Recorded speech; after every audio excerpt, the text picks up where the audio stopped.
परम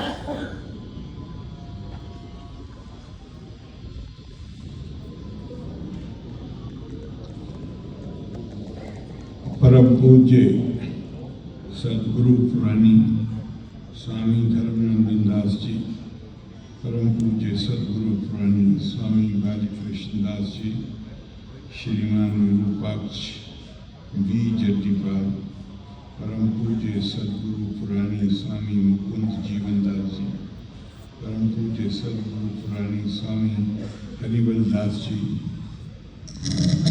श्रीमान विनोद भाई चावला, श्रीमान केशु भाई पटेल, परम पूज्य सदगुरु पुरानी स्वामी श्री प्रकाश दास जी,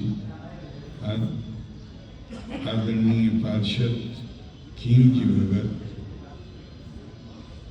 मुरब्बी शियानी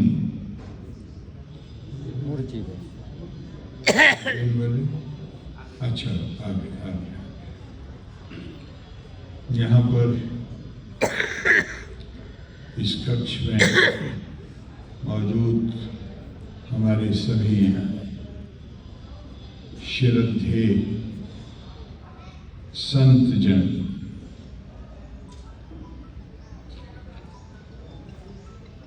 आप सबको आपके चरणों में मेरा प्रणाम। और यहाँ पे छात्र भी बैठे हुए हैं। ऐसी सभा में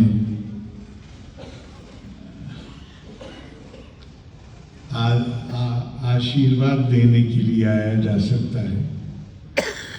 मैं इस स्थिति में नहीं हूँ कि इस महत्वपूर्ण विषय पर मैं आपको कुछ बताऊं, लेकिन इतना जानता हूँ कि ये मंदिर का प्रांगण है, यहाँ पे संत मौजूद हैं और हमेशा मेरे दिमाग में ये बात रहती है कि भारत का जो समाज है, इसके आदर्श हमेशा सदैव ऋषि मुनि और संत रहे हैं।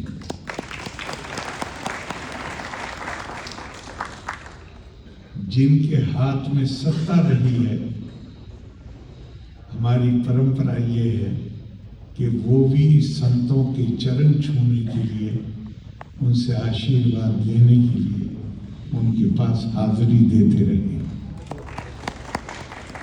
क्यों? हमारे आदि शंकरा ने ऐसा सुंदर श्लोक कहा है, जिससे पता चलता है कि संतों का क्या महत्व है। शांता महांतो निवसंति संतो वसंतावल लोका हितम चरंता तीर्णा स्वयं भीमा भवाडवम जनान अहेतु नान्यान अपि तारयंता। हमारी परंपरा में संतों को उपमा दी गई है कि वो उन बादलों की तरह हैं जो निरंतर चलते रहते हैं दूसरों का हित करने के लिए। खुद भी भवसागर को पार करते हैं और बगैर किसी स्वार्थ के दूसरों को भी भवसागर से निकलने में सहायता करते हैं। आप सबको एक बार फिर मेरा प्रणाम। और मेरा सौभाग्य है कि मुझे स्वामी महेश्वरी से का आशीर्वाद मिला, आप सबका आशीर्वाद मिला। आपके प्रति कैसे कृतज्ञता व्यक्त करूं कि आपने मुझे यहाँ बुलाया और इस कार्यक्रम में सम्मिलित होने का मुझे भी मौका दिया। अभी हमारे उज्जैन के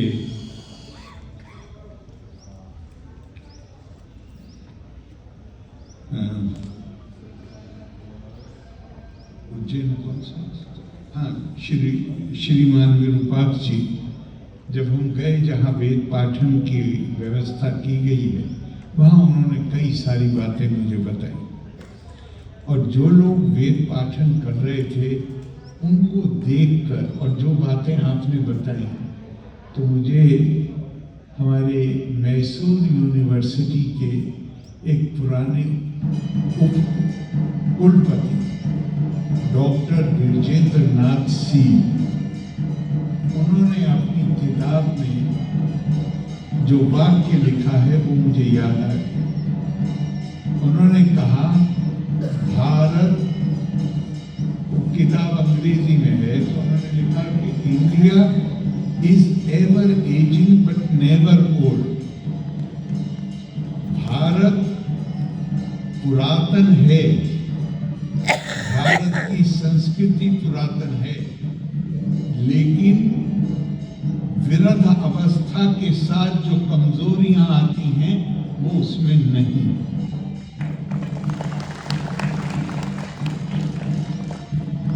क्यों नहीं है?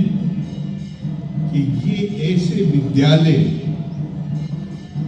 और वो लोग जिनके जरिए, अभी आपने बताया कि कितने साल में कितने श्लोक कंठस्थ करने पड़ते हैं, तो वो लोग जब तक मौजूद हैं, बल्कि और थोड़ा सा उसमें आगे बढ़ के मैं कहना चाहूंगा कि हमारे यहाँ ये पुरातन, ये खासतौर से पुराण, अभी श्रीमद् भगवद गीता में ये शब्द प्रयोग हुआ है, न जायते विरियते वा कदाचित् नायं भूत्वा भविता वा न भूयात् अजो नित्य शाश्वतोयं पुराणं न हन्यते हन्यमानेषु। आदि शंकर ने इसकी व्याख्या करते हुए कहा है, पूरा अपि नव एवति पुराणम। जैसे आत्मा पुराण है लेकिन विरध नहीं है, इसी तरह भारतीय संस्कृति पुराण है, लेकिन विरध होने के कारण, आयु ज्यादा होने के कारण जो कमजोरियां आती हैं वो नहीं हैं, और वो अपने आप को निरंतर हमेशा रिन्यू करना, अपना नवीनीकरण करना, वो आपके जैसे विद्यालय और जिन छात्रों की आपने बात की है, उन नस्लों के द्वारा हम ये काम करते हैं। और हम पूरी तरह जानते हैं, हमारी परंपरा में कहा गया है,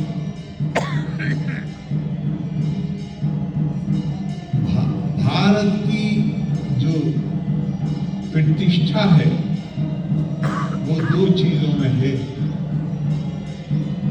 भारत से प्रतिष्ठे द्वे संस्कृतम संस्कृति तथा। और ये संस्कृति जो भारत की है, जो जिस पर भारत की प्रतिष्ठा आधारित है, ये संस्कृति संस्कृत पर आधारित है। संस्कृति संस्कृतम आश्रिता, ये उस पर आश्रित है।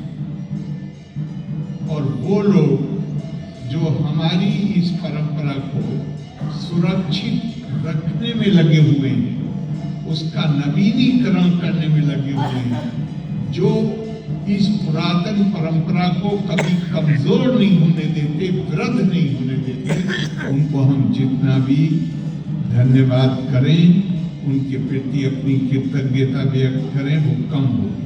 तो मैं एक बार फिर आप सबको अपनी तरफ से बहुत बहुत आपके प्रति कृतज्ञता और ये आशा कि आप इस परंपरा को और सुदृढ़ करेंगे।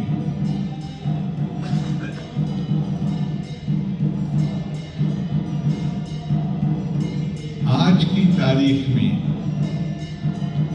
यूनाइटेड नेशंस की जो संस्था है यूनेस्को, उसने ये स्वीकार किया है, मुझे विश्वास है कि सब लोगों को मालूम होगा कि दुनिया की प्राचीनतम किताब ऋग्वेद है।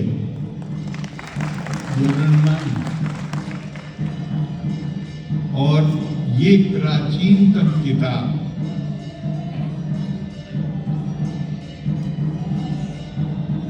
में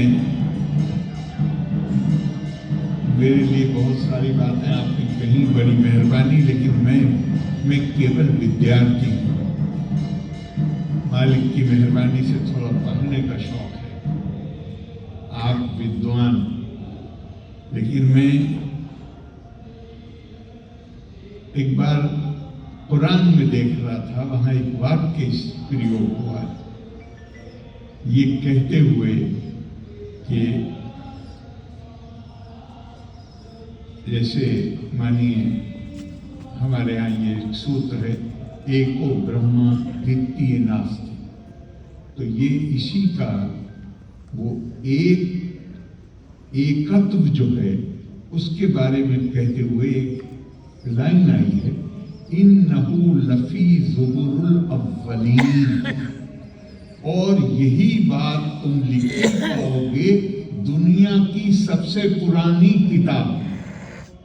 तो जब यूनेस्को ने ये कहा कि ऋग्वेद दुनिया की सबसे पुरानी किताब है, तो मेरे दिमाग में वो जो वाक्य है वहां पर आयत है वो आ गई कि वहां भी इस बात पे जोर दिया गया है कि, और भारतीय, कल में थोड़ा विस्तार में बोला था कि भारतीय संस्कृति को इसीलिए ज्ञान और प्रज्ञा के संवर्धन की संस्कृति कहकर पुकारा गया। वेदों का जो अध्ययन करने वाले लोग हैं उनको जब हम पढ़ते हैं तो वो ये कहते हैं कि जितना वेदों का अध्ययन करिए उतना ही ये बात समझ में आती चली जाती है कि मानवीय आकांक्षाएं और अभिलाषाएं सारी विविधताओं के बावजूद एक समान हैं। तो ये जो हमारा जो ये ज्ञान है, ये ज्ञान, इसको किसी एक खाने में रख के नहीं कहा जा सकता कि ये इससे संबंधित। इसमें बड़ा जैसे सार्वभौमिक दृष्टिकोण इंसान का पैदा होता है, और मुझे लगता है कि इससे आदि शंकर ने जो वेदों का सार देखा, और वही विद्यारण्य की पंचदशी में जहां उन्होंने चारों वेदों से 4 महावाक्य उठाए। ऋग्वेद में प्रज्ञानम ब्रह्मा, परम चेतना ही ब्रह्म है।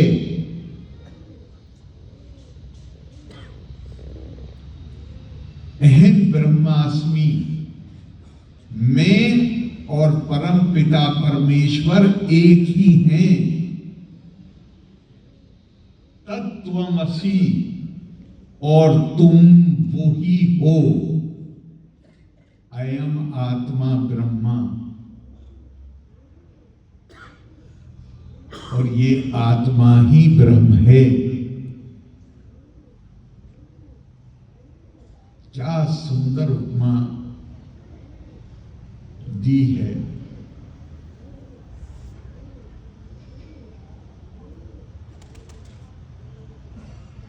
एतावुपाधि पराजीवा योत्सयो सम्यं निरासेन परो न जीवा, राज्यम नरेंद्रस्य भटस्य खेटका, स्तयोर पोहे न भटो न राजा। ये जो कुछ हम देखते हैं, जो द्वैत देखते हैं, ये नाम और उपाधि का बात है। सम्यंग निराशे न परो न जीवा, जिस दिन वो सम्यंग निराशे की दृष्टि पैदा हो गई तो न परमात्मा न जीवात्मा, दोनों एक। और क्या सुंदर उपमा दी है कि राज्य के अंदर राजा होता है, राजा का सैनिक होता है। आदि शंकर कहते हैं कि दोनों की वर्दी हटा दो और दोनों की उपाधि हटा दो और एक जैसे कपड़े पहना के खड़ा कर दो, राजा में और सैनिक में कोई फर्क नहीं रह जाएगा। ये सारा ज्ञान अभेद दृष्टि पैदा करने का ज्ञान। ये मुझे बहुत अच्छा नहीं लगता कि हम अपनी, मैं तारीफ के प्रशंसा के तौर पे नहीं कह रहा,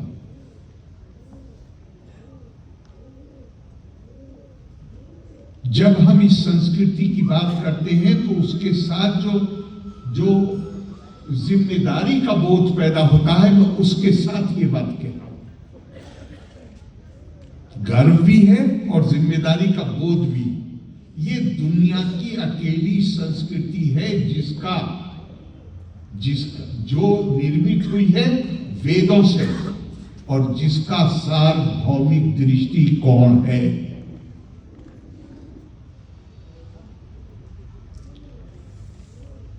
जैसे स्वामी विवेकानंद कहते हैं, मेरे जीवन का एक ही उद्देश्य कि मैं मानवता को उसकी दिव्यता से परिचित कराना चाहता हूं, ताकि उसकी जो वो दिव्यता है वो उसके जीवन के सारे कार्यकलापों में परिलक्षित हो सके।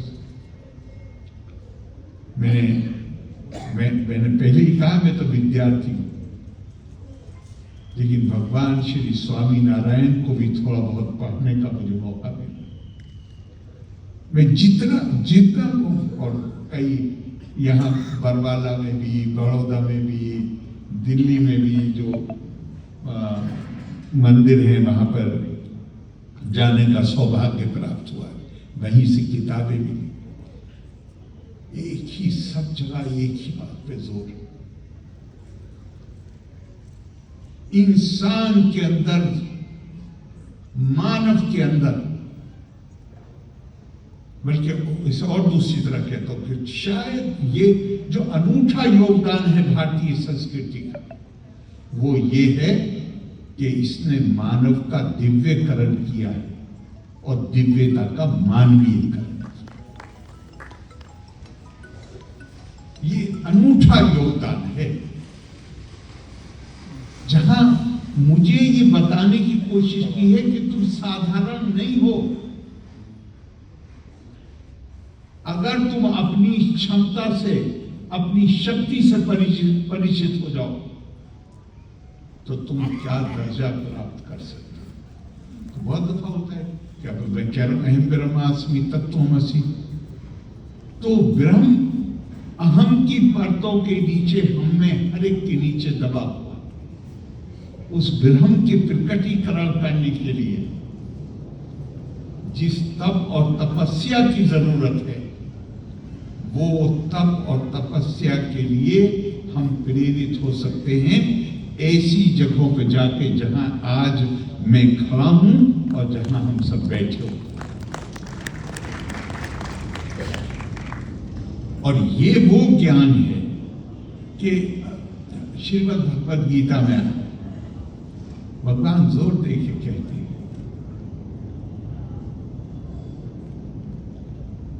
यज ज्ञात्वा न पुनः मोहम एवं यास यस्य पांडवा येना भूतानि अशेषेना द्रक्ष्यासि।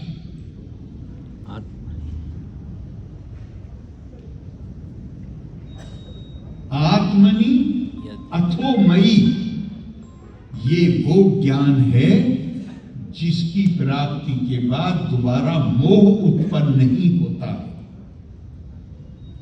और जहां इस ज्ञान की प्राप्ति के बाद हर कोई दुनिया में जो है वो पहले व्यक्ति को अपना विस्तार नजर आता है, आत्मनि, अपनी आत्मा को उसमें देखता है, और फिर मुझे, भगवान कह रहे हैं, फिर उसके अंदर मुझे देखता है। अथो मयि सर्वभूतेषु येनेकं भावम अव्ययम ईक्षते अविभक्तम विभक्तेषु तज्ज्ञानम विद्धि सात्विकम। ये ज्ञान दुनिया में, ये मत समझिएगा कि मैं किसी से तुलना कर रहा हूं, बिल्कुल नहीं। हर समाज को, हर व्यक्ति को अपनी विशेषताओं के अनुसार अपने आप को विकसित करने का अधिकार। हमें दूसरों के बारे में जजमेंट में बैठने का कोई अधिकार नहीं, लेकिन हमारा धर्म है, हमारा कर्तव्य है, हमारा दायित्व है कि हमारी विरासत जो है उसको हम समझें। कल भी मैंने कहा, आज दुनिया जिस संकट तो हमेशा रहे, लेकिन आज का संकट यह है कि विज्ञान इतनी प्रगति कर गया है कि हमारे पास विनाश के इतने साधन आ गए कि कोई भी टकराव आज होगा तो पुराने टकराव की तरह नहीं होगा। आज एक एक देश के पास इतने हथियार हैं कि वो पूरी दुनिया को खत्म करने के लिए काफी। इसमें चिंता महसूस होती है, और चिंता किसी और तरह नहीं महसूस होती। मानवता का भविष्य दांव पर, लेकिन इसमें एक उम्मीद की, आशा की किरण नजर आती है। और वो क्या है? गौर करिएगा, 1948 में पहली बार दुनिया की संस्कृतियां परिभाषित हुई। मेरी त्वचा का रंग क्या है? इंसान अकेले नहीं रह सकता, उसे समाज चाहिए। समाज को इकट्ठे रखने के लिए कोई आधार चाहिए। तो उन्होंने क्या कहा? हम और तुम गोरे हैं, हमें इकट्ठा होना चाहिए। हम और तुम ये भाषा बोलते हैं, हमें इकट्ठा होना चाहिए। हमारी आस्था की अभिव्यक्ति का तरीका यह है, हमें इकट्ठे होना चाहिए। भारत के ऋषियों ने इन सारे आधारों को, उन्होंने उसको अस्वीकार कर दिया। उनका न त्वचा के रंग से, न क्या भाषा बोलते हैं उससे। हमारे यहाँ लोग कहा, भारतेषु स्त्रिया पुरुषो नाना वर्णा प्रकृति नाना देव अर्चने युक्ता नाना कर्माणि कुर्वते। हमारा आधार ये नहीं हो सकता कि आदमी किस तरह अपनी आस्था को अभिव्यक्ति देता है। क्या भाषा मारेगा? तो 16 मील पे, 16 मील है महाराज, कितना है? 16 किलोमीटर या 16 मील पे बोली बदल जाती है। तो हमारा ये आधार नहीं हो सकता। क्या आधार होगा? एक ही आधार होगा जो मैंने पहले बताया, अहम ब्रह्मास्मि तत्व, आत्मा से परिभाषित। आत्मा से परिभाषित का मतलब क्या है? कोई बाहरी नहीं। ये पेड़ पौधा भी, जानवर भी, कीड़ा मकोड़ा भी, पानी के जानवर भी, सबका सम्मान, सबको स्वीकार करना, किसी को पीड़ा नहीं देना, ये भारतीय संस्कृति की विशेषता है, क्योंकि ये वेद पर आधारित है। तो दुनिया को रास्ता कौन दिखा? और ये केवल ये नहीं है, भले ही हम अपनी विरासत से बहुत परिचित हों, लेकिन ये केवल इतना नहीं है कि किताब में लिखा हुआ। हमारे पास हमारे पास पूरी शक्ति थी दुनिया में, और दुनिया हमें देखती थी। 37% दुनिया की जीडीपी को हम कंट्रोल करते थे, तब भी, और ज्ञान का केंद्र माना जाता था भारत को, तब भी भारत ने कभी किसी की तरफ, किसी पर कब्जा करने की, हमला करने की बात अपने दिमागों में नहीं सोची। तो हमारी एक विश्वसनीयता भी। इस अंधकार में अगर कोई रास्ता दिखा सकता है तो केवल भारतीय संस्कृति रास्ता दिखा सकती है, क्योंकि दुनिया ने मानव प्रतिष्ठा को आधार बना के सिर्फ 1948 में मानव अधिकार पहली बार स्वीकार किया दुनिया ने। वरना तो हम दूसरों से अच्छे, श्रेष्ठ हैं, ये एटीट्यूड था। आज भी एटीट्यूड में बहुत बदलाव नहीं आया है, लेकिन सिद्धांत के रूप में स्वीकार कर लिया है कि हर मानव प्रतिष्ठा का अधिकारी है। और उसके आधार पर 1948 में यूनाइटेड नेशंस के जो मानव अधिकार हैं उसके ऊपर सबने दस्तखत किए। लेकिन उस दस्तखत करने के बावजूद रोजाना धमकियां आप अखबार में पढ़ते हैं, जहां एक देश दूसरे को धमकी दे रहा है कि हम तुम्हारे अस्तित्व को खत्म कर देंगे। भारत ने, ये 1948 में हुआ, भारत ने हजारों साल पहले, 5000 साल में तो कोई संदेह नहीं, उससे पहले हो सकता है, दुनिया को यहां मानव प्रतिष्ठा का सिद्धांत दिया गया, वहां मानव की दिव्यता का की उद्घोषणा की। तो दिव्यता में प्रतिष्ठा भी आएगी, दिव्यता में समता भी आएगी, दिव्यता में बंधुता भी आएगी, सब कुछ आएगा। और मेरा तो ये मानना है कि हमारी किसी कमजोरी के कारण 1948 में ये बहुत सारे, वो कहा गया ना, अनुभवा वसानमेवा विद्या फलम, दुनिया ने खून बहा के ये तजर्बा हासिल किया और 1948 में घोषणा की। भारत के मनीषियों ने तो इसको हजारों साल पहले उन्होंने कहा, देहो देवालया प्रोक्तो जीवो देवा सदाशिवा। इस मानव देह को देवालय के रूप में देखो। अगर मैं मानव देह को देवालय के रूप में देखूंगा तो क्या कभी संभव है कि मैं किसी के अधिकारों का अतिक्रमण कर सकूं? ये सार्वभौमिक दृष्टिकोण है भारत के पास, और उस सार्वभौमिक दृष्टिकोण को, उस संस्कृति के संरक्षक हमारे ये मंदिर के प्रांगण हैं, और ये हमारे संत, हमारे श्रद्धेय और पूज्य संत। हमारे जैसे लोग तो आपसे आके, हम तो यहाँ आशीर्वाद देने आते हैं, लेकिन ये इसको जिंदा रखना, इसको समृद्ध करना, इस परंपरा को, इसको दुनिया को बताना कि पूरी दुनिया का, यहाँ पे ये नहीं है, मुझे नहीं लगता, मैं तो बार बार कह सकता हूँ कि मैं विद्यार्थी हूँ, लेकिन हमारे यहाँ इसकी भी कल्पना नहीं है कि आप अपनी चीज को छोड़ के इस चीज को स्वीकार कर लीजिए। छोड़ने की कोई जरूरत नहीं है। भारतीय संस्कृति की कल्पना है कि हम छोटे सत्य से बड़े सत्य की ओर यात्रा करते हैं। हम रोजाना नई चीज सीखते हैं। इस नई चीज, ये जो हमारा है, ये नया नहीं है, पुराना। लेकिन जिन्हें इसके बारे में मालूम नहीं है, उन्हें इसका ज्ञान नहीं है, वो इसे जानेंगे तो उनके लिए केवल ये नया नहीं होगा, ये केवल एक बड़ा सत्य नहीं होगा, बल्कि ये एक रास्ता मिल सकता है जहां दुनिया से तनाव, अशांति, और जैसे मिसाल के तौर पर मैं कहता हूँ आपसे, अहिंसा और हिंसा की बात होती है। मैंने कहते हुए सुना लोगों को, भारत अहिंसा की बात करता है, लेकिन भारत के पास इतनी बड़ी सेना। अहिंसा का मतलब शस्त्रों का प्रयोग नहीं कर सकते, ये नहीं है।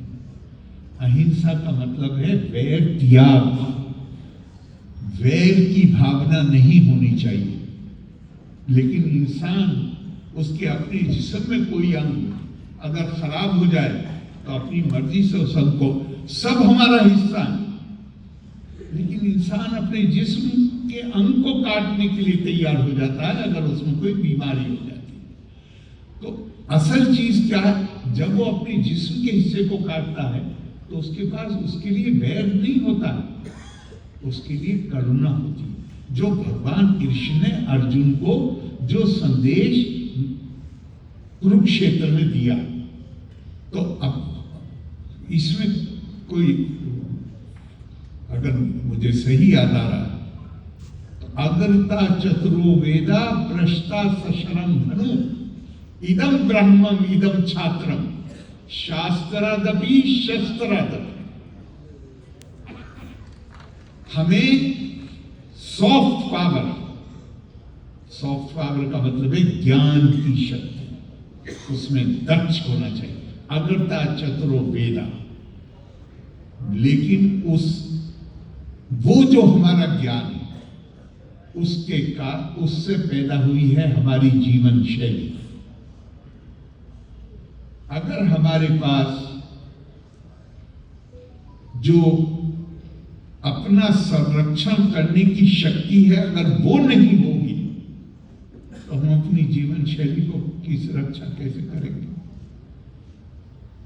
तो हम कोई ये नहीं सिखाते कि आप कर्मों से, भारतीय संस्कृति ये नहीं कहती कि आप कर्मों से विमुख हो जाइए, बिल्कुल नहीं, लेकिन इसमें सर्वोपरि भूमिका ज्ञान की। और मैंने जैसे पहले कहा, उसमें हम आपकी तरफ, उसमें आपका नेतृत्व, आपका आशीर्वाद, आपका तप, आपकी तपस्या,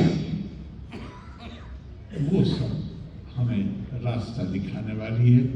आपने मुझे भी यहाँ बुलाया और इस बहुत ही महत्वपूर्ण कार्यक्रम में आपके साथ हिस्सा लेने का मौका दिया। मैं आपके प्रति अपनी कृतज्ञता व्यक्त करता हूँ। लोका समस्ता सुखिनो भवन्तु। धन्यवाद। जय हिंद।